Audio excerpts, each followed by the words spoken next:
Hello friends, आज की ताज़ा खबरों में आप सभी का स्वागत है। झारखंड की तमाम छोटी बड़ी खबर इस वीडियो में देखने को मिलेगी। सबसे पहले बड़ी खबर, राज्य में राष्ट्रीय शिक्षा नीति लागू करने से पहले बहाल होंगे 95,897 शिक्षक। एक बड़ी खबर की राष्ट्रीय शिक्षा नीति लागू करने से पहले झारखंड में 95,897 शिक्षकों की नियुक्ति करनी होगी। राज्य के विभिन्न विद्यालयों में इतने पद खाली है और इस नीति की शुरुआत में ही शिक्षकों के सभी पदों को भरने की सिफारिश की गई है। झारखंड सरकार कैसे और कब तक नियुक्तियां करेगी, इसके लिए केंद्र सरकार ने एक समयबद्ध योजना बनाने का प्रस्ताव दिया है। साथ ही कहा है कि हर स्कूल में छात्र शिक्षक के अनुपात को ठीक करने की जरूरत है। इसके तहत प्रत्येक 30 छात्र पर एक शिक्षक का होना जरूरी है। हालांकि सामाजिक और आर्थिक रूप से कमजोर बच्चों की अधिकता वाले क्षेत्रों में प्रत्येक 25 बच्चों पर एक शिक्षक रखने को कहा गया है। और साथ ही इधर झारखंड में उर्दू शिक्षकों के रिक्त पदों पर भी बहाली जल्द होगी।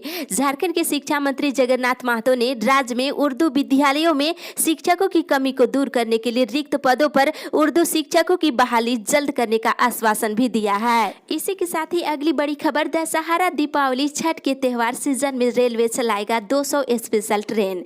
रेल यात्रियों के लिए एक बड़ी खबर की त्योहार सीजन को ध्यान में रखते हुए भारतीय रेलवे ने 100 जोड़ी स्पेशल ट्रेन चलाने की कवायद शुरू कर दी है। इसको लेकर रेलवे तैयारी में जुट गया है और कोरोना वायरस महामारी के कारण पिछले कई महीनों से रेल सेवाएं पूरी तरह से बंद है और कुछ रूटों पर स्पेशल ट्रेनों का परिचालन शुरू हो रहा है। अभी भी रेलवे पूर्ण रूप से सेवाएं बहाल करने के पक्ष में नहीं है और साथ ही मिली जानकारी के अनुसार इस साल के अंत तक भी ट्रेनों का परिचालन सामान्य होने की कोई उम्मीद नहीं दिख रही है। अगले साल यानी कि 2021 में ही सामान्य रूप से ट्रेनों का परिचालन हो सकेगा। कोरोना के इस दौर में दशहरा और दीपावली जैसे बड़े त्योहारों में स्पेशल ट्रेन चलाने से लोगों को सुविधा मिलेगी। वहीं बिहार और झारखंड के लिए छठ पूजा में स्पेशल ट्रेनों का परिचालन राहत देगा। इसी के साथ ही अगली बड़ी खबर, मौसम विभाग से, झारखंड में अगले 6 दिनों तक शुष्क रहेगा मौसम। एक बड़ी खबर की झारखंड में अगले 6 दिनों तक मौसम शुष्क रहेगा। 2 अक्टूबर तक राज्य में कहीं कहीं हल्की बारिश हो सकती है। फिलहाल कहीं से मौसम में विशेष परिवर्तन के लक्षण नहीं दिख रहे हैं। 1 और 2 अक्टूबर को राज्य के उत्तर पूर्वी और मध्य और दक्षिण पूर्वी जिलों में 1-2 स्थानों पर वर्षा हो सकती है। इस दौरान राज्य का अधिकतम तापमान 30 डिग्री और न्यूनतम तापमान 23 डिग्री दर्ज की गई है। और पिछले 24 घंटे में सबसे अधिक बारिश पाकुड़ जिले के पकुड़िया में हुई है। इसी के साथ ही अगली बड़ी खबर, झारखंड कोरोना अपडेट्स, मिले 974 नए मरीज, 9 और की मौत। एक बड़ी खबर की झारखंड में लगातार कोरोना मरीजों की संख्या बढ़ रही है।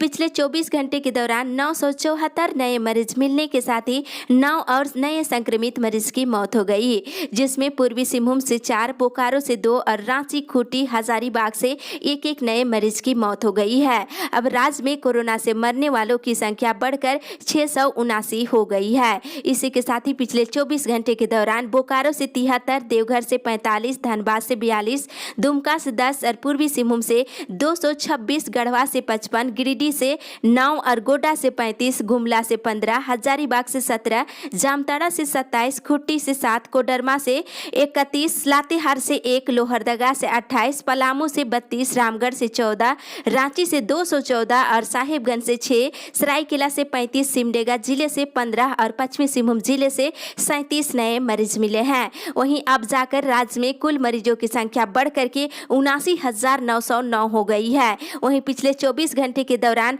958 लोग स्वस्थ हुए हैं। इसी के साथ ही अगली बड़ी खबर, पारा शिक्षकों की मौत पर मिलेंगे 5 लाख, रिटायरमेंट पर 3 लाख। एक बड़ी खबर की समग्र शिक्षा अभियान के तहत कार्यरत राज्य के पारा शिक्षक, बीआरपी, सीआरपी और कस्तूरबा गांधी बालिका विद्यालयों के शिक्षकों और कर्मियों का कार्यकाल के दौरान निधन हो जाती है तो आश्रितों को 5 लाख रुपए मिलेंगे। झारखंड शिक्षा परियोजना के द्वारा इनके लिए बनाए गए कल्याण कोष का ड्राफ्ट फाइनल कर लिया गया है। आज शिक्षा मंत्री जगन्नाथ महतो की अध्यक्षता में कल्याण कोष की आम सभा की पहली बैठक होगी। इसमें अंतिम स्वीकृति दी जाएगी। कल्याण कोष में पारा शिक्षक और शामिल अन्य कार्मिकों को आर्थिक सहायता पहुंचाने के लिए कई प्रावधान किए गए हैं। इसके तहत असाध्य रोग की इलाज, दुर्घटना में विकलांग होने की स्थिति में भी राशि उपलब्ध कराई जाएगी। आपको बताते चले कि कार्यकाल के दौरान मौत होती है तो 5 लाख रुपए मिलेंगे और असाध्य रोग के इलाज के लिए 1 लाख रुपए रुपये और कार्य अवधि के दौरान दुर्घटना होने पर 1.5 लाख रुपये और बच्चों की उच्च शिक्षा के लिए 2 लाख रुपये मिलेंगे। इसी के साथ ही अगली बड़ी खबर, झारखंड बोर्ड के मैट्रिक इंटर अभ्यर्थियों का सिलेबस इस सप्ताह हो सकता है जारी। मैट्रिक और इंटर के सिलेबस में कटौती को लेकर झारखंड एकेडमिक काउंसिल इस सप्ताह अपना मत व्यय भेजेगा और जेसीईआरटी के द्वारा जैक से इस संबंध में मत व्यय मांगा गया है। जेसीईआरटी ने सिलेबस और अन्य राज्यों के द्वारा सिलेबस में की गई कटौती को भी देखा है। इस सप्ताह सिलेबस जारी होने की संभावना है। इसी के साथ ही अगली बड़ी मुफ्त गैस कनेक्शन के लिए आखिरी मौका। घरेलू रसोई गैस के कनेक्शन के अभाव में यदि आप आज भी चूल्हे पर खाना पका रहे हैं तो आप 30 सितंबर से पहले कुछ कागजी कार्रवाई कर ले, आपको मुफ्त में गैस कनेक्शन मिलेगा और रसोई गैस का सिलेंडर भी। झारखंड सरकार को दूसरा सिलेंडर भी फ्री में दे रही है। इसके लिए जल्दी करें और प्रधानमंत्री उज्ज्वला योजना का लाभ उठाए और अपनी आंख और सेहत दोनों को खराब होने से बचाए। दरअसल मोदी सरकार ने गरीबों तक स्वच्छ ईंधन पहुंचाने का एक अभियान शुरू किया है और इसके तहत गरीबी रेखा के सीमा से नीचे रहने वाले लोगों यानी बीपीएल परिवारों को मुफ्त में घरेलू गैस का कनेक्शन देने के लिए प्रधानमंत्री उज्ज्वला योजना की शुरुआत किया है। यदि आपने अब तक इस योजना के तहत एलपीजी कनेक्शन नहीं लिया है तो जल्दी कीजिए, क्योंकि 30 सितंबर के बाद आप कनेक्शन नहीं ले पाएंगे। इसी के साथ ही अगली बड़ी खबर, पंचायत सेवकों ने मांगी 60 साल सेवा की गारंटी।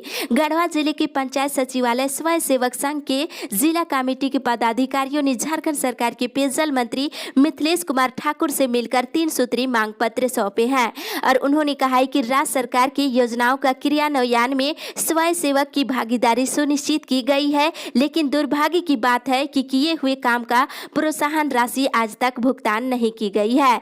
पंचायत सचिवालय स्वयं सेवक संघ के पदाधिकारियों ने कहा है कि राज्य सरकार प्रोत्साहन राशि का भुगतान करे और साथ ही 60 साल की सेवा सुनिश्चित करने के साथ ही बीमा लागू करने की मांग किए हैं। इसी के साथ ही अगली बड़ी खबर, हमारा कोई दोष नहीं, नौकरी बचाने में करे मदद। एक बड़ी खबर की झारखंड उच्च न्यायालय के द्वारा नियोजन नीति रद्द किए जाने और नौकरी खतरे में होने से परेशान शिक्षक और शिक्षिकाएं रविवार को चक्रधरपुर के पूर्व सांसद लक्ष्मण गिलुआ और पूर्व विधायक शशि भूषण से मिलने पहुंचे। यहां शिक्षकों ने मांग पत्र सौंपे और शिक्षकों ने कहा है कि कोर्ट के द्वारा लिए गए निर्णय को लेकर हम किसी को दोष नहीं ठहराना चाहते हैं, लेकिन हमारी नौकरी बच जाए। नौकरी ही हमारे मान सम्मान के साथ साथ हमारे परिवार के जीवन यापन का साधन है। झारखंड हाई कोर्ट के द्वारा राज्य सरकार की नियोजन नीति 2016 रद्द किए जाने के बाद विज्ञापन के आधार पर 2016 में नियुक्त उच्च विद्यालय के शिक्षकों के भविष्य पर तलवार लटक रही है। शिक्षकों ने कहा कि हमारा कोई दोष नहीं है, नौकरी बचाने में हमारी मदद करे।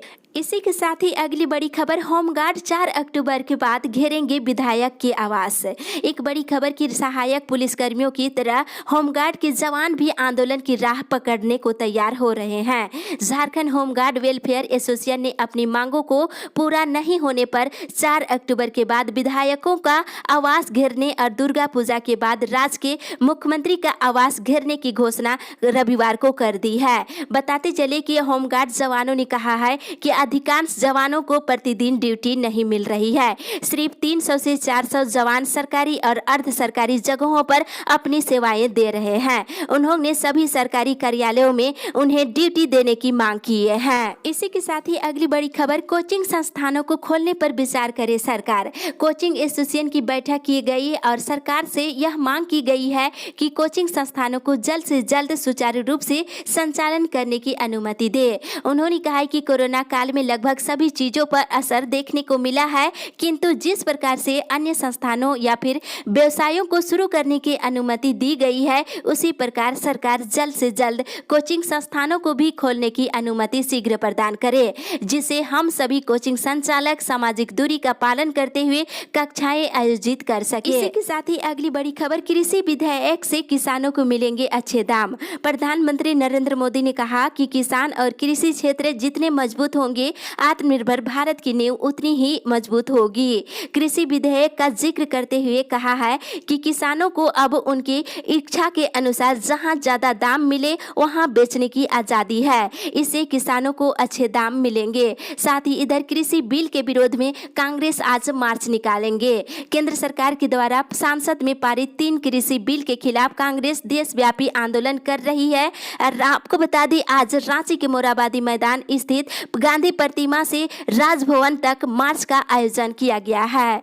इसी के साथ ही अगली बड़ी खबर, घर जमीन की रजिस्ट्री महंगी होगी, केंद्र को भेजा गया प्रस्ताव। एक बड़ी खबर की झारखंड में घर और जमीन की खरीदारी और बिक्री महंगी होगी। झारखंड सरकार ने स्टाम्प ड्यूटी 2% बढ़ाने का प्रस्ताव नए सिरे से केंद्र सरकार को भेज दिया है।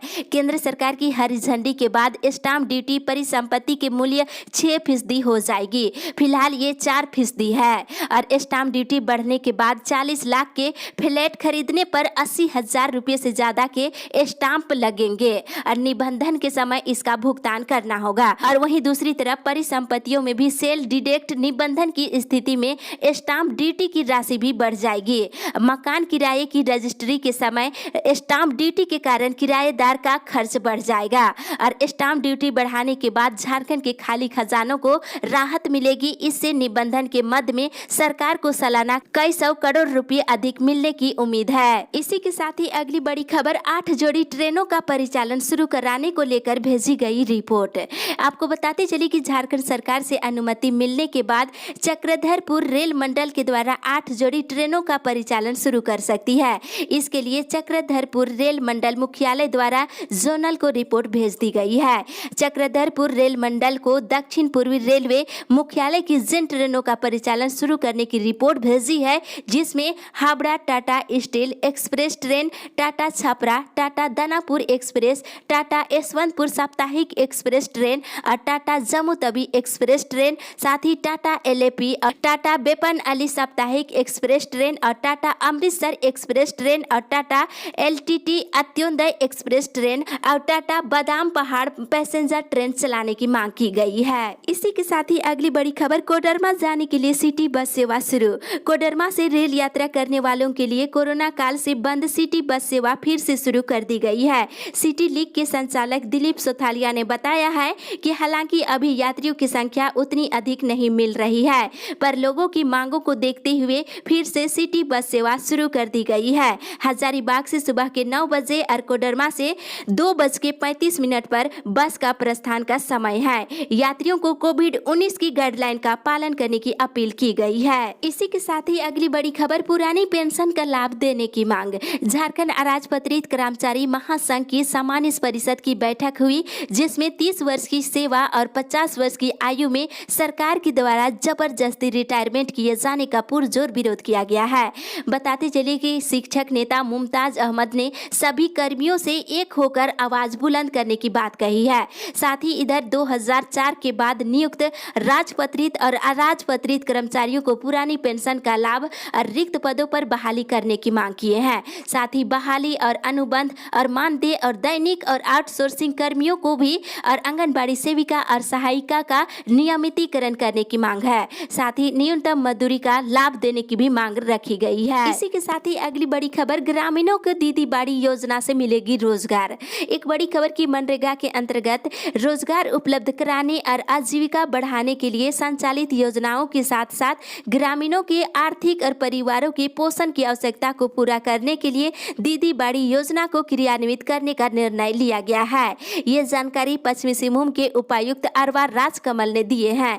उन्होंने बताया है कि इस योजना के तहत ग्रामीण अपने घर के आसपास की जमीन में अपने परिवार के पोषण की आवश्यकता के अनुरूप 1, 2, 3 या फिर 5 डिसमिल की भूमि पर कार्य कर सकते हैं। इसके साथ साथ वैसे ग्रामीण परिवार जो भूमिहीन है, वैसे ग्रामीण भी 2 से लेकर 5 लोगों के समूह में सार्वजनिक जमीन पर ग्राम सभा के अनुमति से योजना को क्रियान्वित कर सकते हैं। इसके तहत पोषण के बारे में निरंतर प्रशिक्षण दिया जाएगा और तकनीकी सहयोग भी प्रदान की जाएगी। बताते चले कि इस योजना के अंतर्गत लाभुक और दीदी बाड़ी सखी का प्रशिक्षण JSLPS के द्वारा दिया जाएगा और दीदी बाड़ी योजना से जुड़कर जरूरतमंद लोग अपना लाभ ले सकते हैं। इसी के साथ ही अगली बड़ी खबर, बाहरी छात्रों को नौकरी देने का SCS करेगा विरोध। एक बड़ी खबर की आदिवासी छात्र संघ बाहरी छात्रों को नौकरी देने का विरोध करेगा। झारखंड हाईकोर्ट के आदेश का अध्ययन किया जा रहा है और जरूरत पड़ी तो इसको लेकर सुप्रीम कोर्ट भी नुकसानों पर भी चर्चा करेगा। ये बातें आदिवासी छात्र संघ की केंद्रीय कमेटी ने हाईकोर्ट के द्वारा हटाए गए उन शिक्षकों से कही है जो अपनी समस्या लेकर छात्र संघ के पास आए थे। इसी के साथ ही अगली बड़ी खबर, सारनाथ धर्म कोड के मुद्दे को लेकर 18 अक्टूबर को होगी विशाल रैली। एक बड़ी खबर की अखिल भारतीय आदिवासी विकास परिषद और केंद्रीय सारनाथ समिति की बैठक हुआ और इसमें सारनाथ धर्म कोड के मुद्दे को लेकर 18 अक्टूबर को एक विशाल रैली आयोजित करने का निर्णय लिया गया है। साथ ही एक 10 सदस्यीय टीम का गठन भी किया गया है जो जनगणना में होने वाली समस्याओं का समाधान ढूंढेगी। इसी के साथ ही अगली बड़ी खबर, नौकरी नहीं लेने पर प्रति माह 40,000 रुपये मिलेंगे मृत अधिकारी की पत्नी को। एक बड़ी खबर की कोल इंडिया में किसी भी अधिकारी की मौत अगर सेवानिवृत्ति से पहले हो जाती है तो उनकी पत्नी को 40,000 रुपये प्रति माह दिया जाएगा। यह राशि E1 अधिकारी के बराबर है और नौकरी नहीं लेने की स्थिति में यह राशि दी जाएगी। पहले ये राशि करीब 11,000 रुपये थी और वेतन पुनः निरीक्षण नहीं होने से यह राशि दी जा रही थी। 40,000 रुपये वाली सुविधा 1 जनवरी 2017 की तिथि से ही लागू किया गया है। कोल इंडिया ने इससे संबंधित आदेश जारी कर दिया है। इस अपडेट में बस इतना ही। आगे की खबर के लिए आप हमारे साथ बने रहे।